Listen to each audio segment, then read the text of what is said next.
ang saya-sayang bumiyahe today.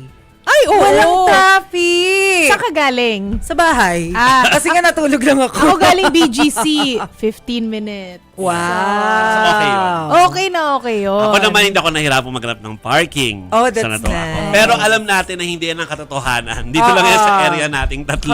Correct. Alam natin na mula pa ng Friday, dahil very long weekend nga po itong dinanas ng ating mga kababayan. Friday night po, Carmageddon ang sabi nila. May mga events na nangyari nung Friday, nagka-delay, nagkainitan ng ulo yung mga concert goers. Yes. At saka yung mga director at artist ng isang concert sa Pasig. Nako. So, So, nangyari lahat yan nung Friday. Mapipag-uusapan po Uy, pero natin totoo yan kasi no Biyernes, parang nakaalis ako ng Malacanang mga 10 p.m. Pero papunta dito, ang lala ng traffic. And 10 p.m. na yun, ha? Oo, nagulat ako. Oo. Sobrang lala ng Dapat traffic. wala na eh. Friday Oo. yan. Well, anyway, mga kapatid, ayan, pinapakita namin yung Carmageddon. Ito yata Commonwealth Avenue. Tama ba ako, mga kapatid? O basta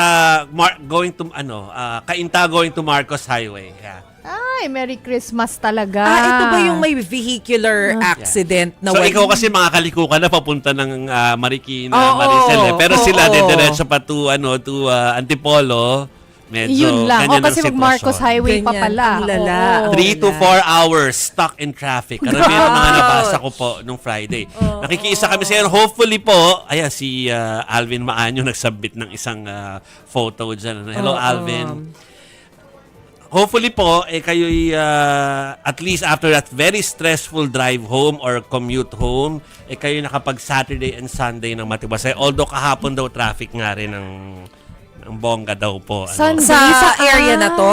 Hindi yata dito, pero nag-mall ako kahapon kung nakita niyo yung mga post ko, no? Hindi mo ako masyado nahirapan. Nanatili ako sa bahay kahapon. Takot ako yes. sa traffic. So, pero ang punto po niyan, expectin nyo na po na ilang days na lang, parang 17 nakita 17 ko days kanina. na lang, Oo. Pasko na. Pasko na. Ganun po talaga No? Lalo na sa mall areas. Oo. So, Oo. ang sinasabi po namin, laging pinapayo ni Chiki dahil ito'y kanyang, sinulsul ko po sa kanya to. 9 o'clock na kayo mag-mall. Ay, oo. Yung late hours. 9 o'clock na kayo mag-mall. Manood muna kayo ng STL. Mamaya na kayo umalis kasi hanggang 11 Tama. o'clock ang mga mall Sakto na yan. Oo. May time pa Oo, ha? para mamili. Huwag kayong makisabay doon sa bugso ng tao, no? Dahil mas stress lang kayo. Stressful naman talaga.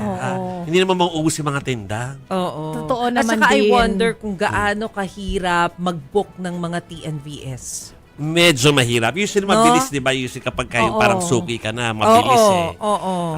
Parang, lalo kung wala ka naman mga negative Yes. comments, mabilis. Pero lately bumabagal po. So, konting pasensya.